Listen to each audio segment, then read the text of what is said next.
Given that 3 of the front pages are on this India trade deal, came rather out of the blue yesterday with this, what is now rather controversial exemption, a reciprocal exemption for national insurance. So companies in India sending their workers over don't pay national insurance. British companies out to India don't pay national insurance. The Indian government have hailed this as a huge win, the NICS exemption, an unprecedented achievement.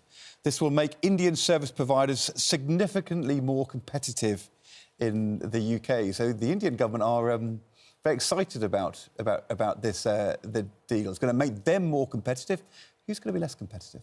I think it's just astonishing. In the month in which, or the month after, national insurance contributions were raised by this government, who didn't tell us they were going to raise them in their manifesto, on employers, which is affecting all sorts of people, we are now allowing no cap on how many of these migrants are going to come in from India. They'll be exempt for 3 years from national insurance. But they'll... Hang on, Kevin. They're not migrants. They're not migrants. These people coming from India will pay no national insurance for 3 years, but they can use our NHS. It's unbelievable. I don't want to crash the party here. Well, you will. I don't want to crash... No, because... Well, I know, because you hate facts and reality rather than just spouting... Of course you think it's a great deal. You always do. We have agreements with, I think there's 17 other agreements with the US, with South Korea, with the European Union, so there'll be 27 countries covered there. And what it is if you work for a company in India, say in Mumbai, and you're seconded to the London office, you don't pay national insurance because you pay it there. Because national insurance would be for your pension. Normally, these agreements last for a year. Then it's now going to be 3 years. But you can't come from India and get a job, say, the Ford Motor Company or Harrods, and not pay national insurance. It's you are seconded by your Indian company to work in the Indian office in the UK. So you're creating a completely mistaken and wrong and actually inflammatory impression. OK, but can I just point out it's not Andrew who's creating this No, it's the Tories and Reform, political rivals. And the Liberal Democrats. And the Liberal Democrats. Yeah, everybody except Kevin Maguire, as per usual. Politics. Everybody but Kevin Maguire. It's quite a range of voices, Kevin, isn't it? People reading... The Deputy Leader of the Liberal Democrats has talked about this being too... Kevin's doing quite a good explanation, but I mean, I'm not sure we had a very good explanation yesterday. No, it should have been there yesterday from the government, because it creates the impression that any worker from India can come over here, get any job and not pay national insurance. That is not the case. You are working for that Indian company and then you come over here working for that Indian company and you get that exemption. OK, can I ask... Sorry, but just as Diageo, for instance, the big drinks company, which is hailing this deal as marvellous, makes Guinness and lots of whiskies, and they're going to have all their taxes. If they transfer workers from the UK to India, they won't pay Indian taxes. But that reciprocal leg of the deal is not what concerns people. What concerns people, and I wonder particularly for you, Kevin, conditions pay for British workers. If a big international company, I don't know, perhaps a hospitality company, seconds a lot of their workers to come and work here in the UK and knows it's cheaper because they won't have to pay national insurance, employers or employees' national insurance, isn't there a big group of British workers who would then lose out? If, and of course, we have these agreements with, as I said before, the European Union, so there's 27 countries there. You have them with the US. Most companies don't want to put workers abroad because it costs, because you have relocation costs. You normally want to employ local labour, but you will have people who run a company. They are the people who tend to get relocated. But the point is that if you're running a company, you want to be as profitable as possible. And if you're given an opportunity to pay lower costs, you presumably are going to take that opportunity, particularly in an economic environment where growth is very scarce. You have to pay their accommodation. Yeah, that's it. That's why you don't do it. You have to pay for their flights. You have to pay... the relocation. Well, the Indian Prime Minister said it's a fantastic, unprecedented deal for a very good reason. I tell you, because it's going to Indian service providers British work significantly more competitive. Exactly. And he's actually started arguing. Yeah, exactly. And he's going to undercut British workers. Kemi Badenoch and others talked up the other trade deals that were written with... and they refused to sign this one. New Zealand... she was negotiated 2 years... She said she wouldn't sign it. 2 years of the negotiations. Kemi Badenoch said she wouldn't sign it. Because she's the former business secretary. When she's been secretary, she wouldn't sign it. You don't sign it until you have it all in place. You don't sign it until everything is in it. It's just rather like she said she had a Scunthorpe steel rescue deal. She didn't. But the deals with New Zealand and Australia were certainly at the cost of our farmers. And George Eustace, the Environment Secretary... agreed to that. But all deals that give and take. It was supposed to be, wasn't it, good news? Yes, and of course, because migration, race is such an issue at the moment. It's becoming influential. Yeah, see what happened last week in the local elections? Because people like you and reform.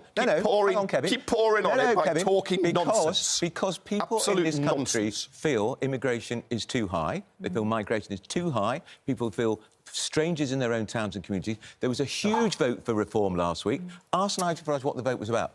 Immigration, immigration, immigration. And now this government...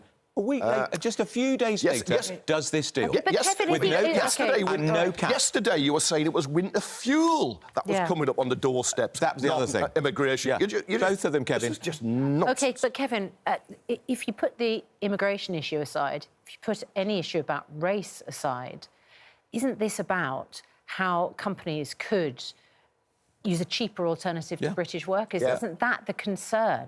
Yeah, the cutter's doing a lot of lifting. And what you're saying is that actually the costs of employing these workers will outweigh that benefit that they get from the national insurance cut. But that can't possibly be the case if the Indian leader is saying, actually, this gives Indian companies a competitive advantage. I know, but we're getting back into the territory of the run-up to Brexit, where you had Boris Johnson and Priti Patel and others saying Turkey could join the EU and 80 million people could move to the UK, which is nonsense. Look, I mean, it's just not...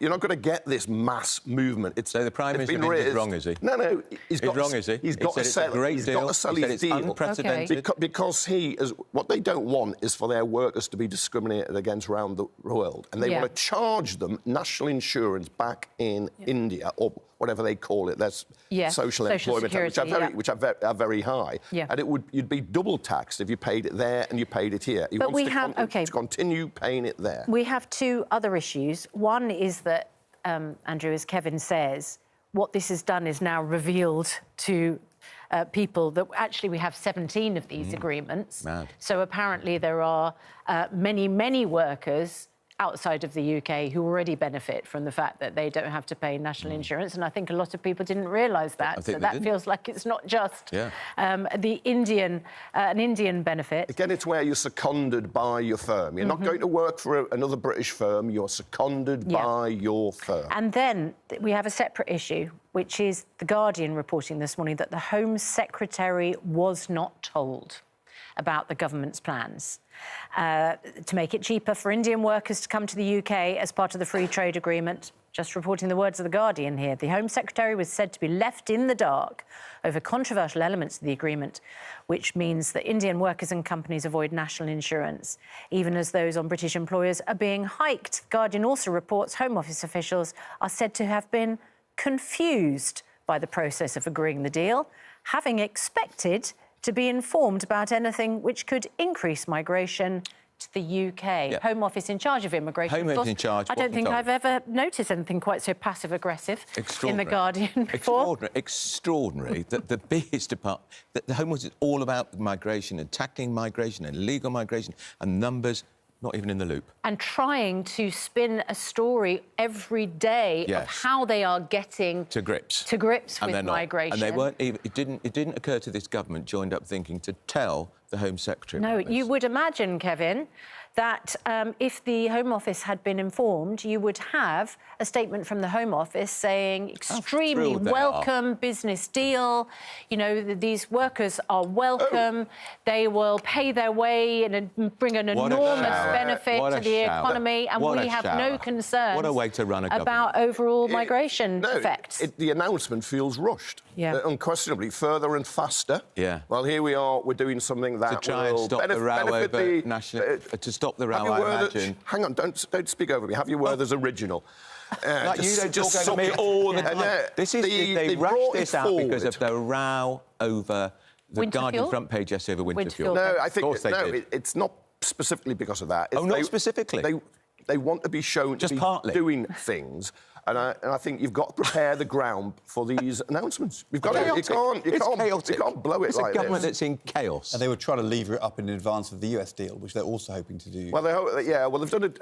The UK's done a deal which Boris Johnson tried to get, couldn't get it. Rishi Sunak wanted to get it. In fact, Boris Johnson said many years ago we'll do it by Diwali, and it never happened. That was a Diwali many years ago. But they wanted the deal ahead of the US getting the deal with India, but it also wants to show the US that we can get deals with others, not entirely reliant on the US. But this deal is pennies next to the pounds. I think our trade with the US is, over 300 billion a year? Is it 40 billion with India or something? The best way to think about it is I think... Europe is about half our trade, 50%. Yeah. America is slightly over 20%. 2% India. And India is 2.5%. Yeah. So it is tiny. It does go to the heart of the dilemma the government's got, which is they want, after local elections, but more generally to show that they are controlling migration.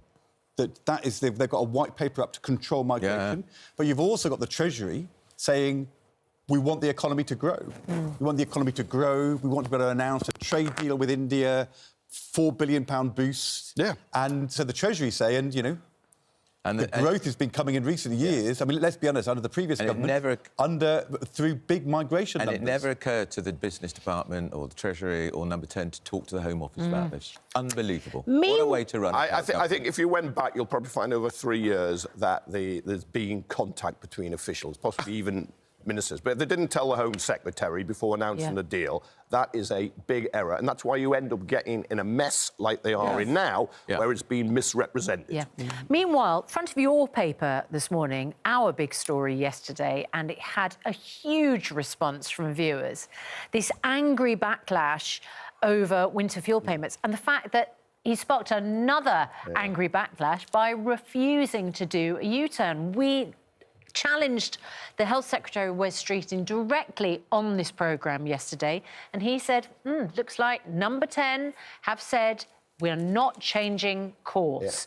But there is a poll by More in Common, the polling company, which found that 60% of people said they would think better of the government if they did do a U-turn. No, look, Einstein's definition of insanity is said to be doing the same thing over and over again and expecting a different result.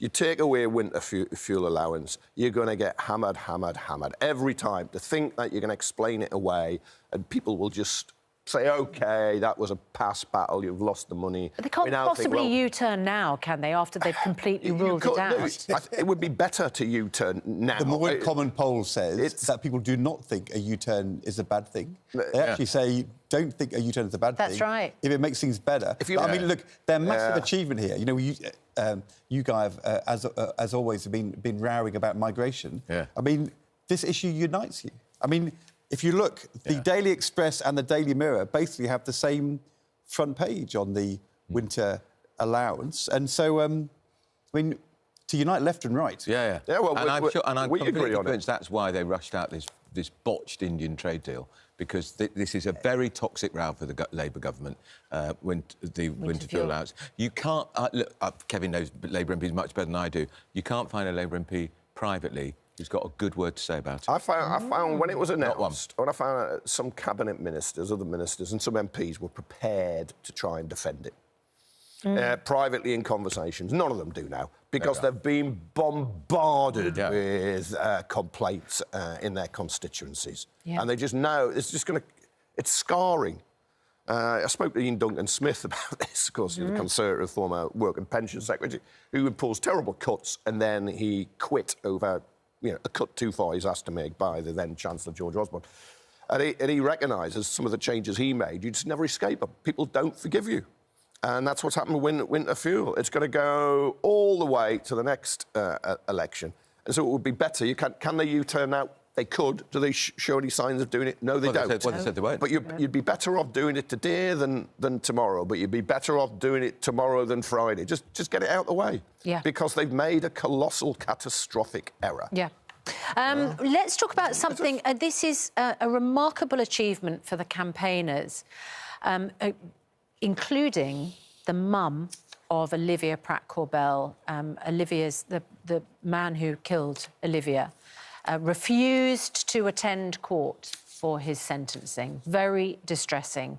And there have been a number of cases, haven't there, where this has happened. Judges will now be able to hand down punishments to criminals who refuse to attend their sentencing. And this could include more jail time.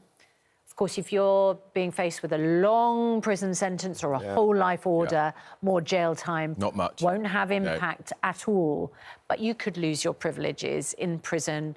Perhaps you might lose TV time but not for long. Or family time. 3 weeks.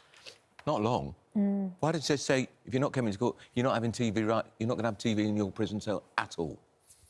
But it's not just TV time, it's also visiting. Yeah. That's right, family using the gym. time. See, I think it's a step in the right direction, but it should be more to But the law is not specifying the detail. The detail will be for... the judge. Yeah. So they will be able to work out But it's a guideline. what makes a difference. But I think 3 weeks, it's not going to terrify them much, is it?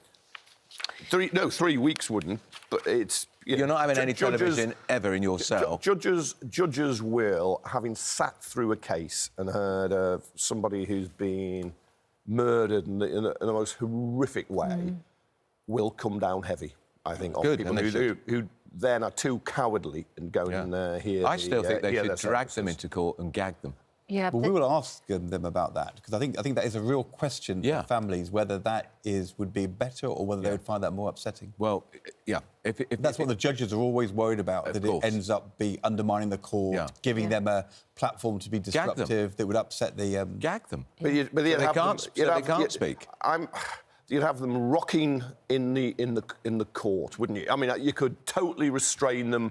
I think if they won't go into the court, sit them somewhere and make them hear. In the cell. Pipe it in. In the cell. Pipe it in to the cell. So they've got to hear it. And so the families know that they have heard it and absorbed it. Including the impact statements. Yes. Unfortunately, some murderers get a kick out of families talking about how their lives have...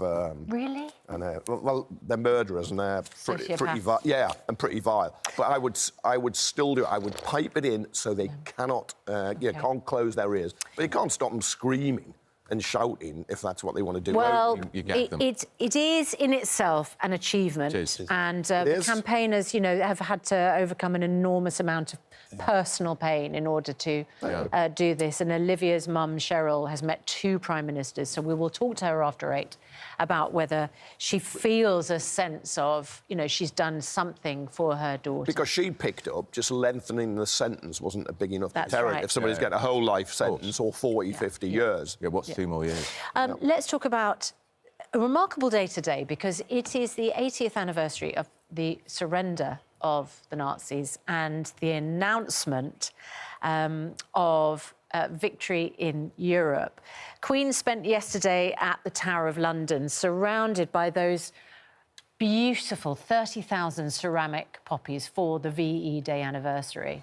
And it was this evening, 80 years ago, there was a news flash on the radio interrupting normal programmes to tell the nation that World War in Europe was over, that the next day, VE Day, would be a national holiday, and that there would be an address from the Prime Minister. We can listen, actually, to that announcement from 1945, that radio newsflash over pictures of landmarks across the UK being lit up as part of this year's VE Day celebrations. Just honestly... Doesn't it? Yeah. I mean, the joy that Can you must have brought imagine and the relief? You're listening to the light programme or whatever, and something's interrupted, and you hear that. What a moment! The emotion. After 6 years. The three great powers: Great Britain, USA, and Soviet Union. Russia, as now, comrades in arms back then, and you consider where we are at the moment. People would have been celebrating, and also just in that moment, also very upset about the people, the family members they'd lost to get to that day. And for many families, not knowing when family members might come back because people were still serving, and of course the war carried on. Well, we're hearing from more inspirational veterans as the country continues to mark that huge anniversary. This morning, let's hear from Alice Wolinska, who served in Churchill's Secret Army, operating the decoder machine at Bletchley Park, and John Dennett, who served as a Royal Navy anti-aircraft gunner. After signing this official Secrets Act, we were shown a huge machine. It was awesome. This was the bombe, B-O-M-B-E, invented to break the German Enigma code. We were walking down the corridor getting ready for the evening watch, and Pam came running towards us, so excited. "Have you heard? The war's over." Well, we couldn't believe it. We'd so long from D-Day waiting to hear this news. It was a wonderful feeling to think that the war was over in Europe, you know. Yeah, I know it wasn't over altogether, but it was the beginning of the end, and there was a bit of light at the end of the tunnel. We were in Plymouth, and so we got sozzled, and I can remember walking down the middle of the road, singing and shouting and with my mates, but I can't remember much else. Honestly. You love them. And thank you to all of the veterans who have, shared their memories and their experiences with us, because we are so grateful. They're eyewitnesses to a great event. And I love now that we get more of the women, because we never used to really. You go back previous anniversaries, far fewer of them came forward, and yet they played in all their different roles a really major part of the war effort. Now, of course, women tend to live a bit longer than men, a few years longer, which I think we'll see them after. I was chatting to a 98-year-old lady who from Bletchley Park at the Tower last night, Ruth Bourne, fantastic. She was just so with it, and she was so modest. I know. We just did our job, she said. Yeah, but they were just plucked from civilian life. Yeah. In Bletchley Park, you can go and visit it now. It's just incredible. I mean, it makes your head hurt when you try and understand what they were doing to break those codes. So Alice, we heard from there, she was just 17. She wasn't even 18 years old. Yeah. Amazing. Oh, my God. Wonderful. We will see you again at 8:45 this morning after we've asked all those questions to the Business Secretary about the India trade deal and the winter fuel payment. We will. Thank you very much indeed.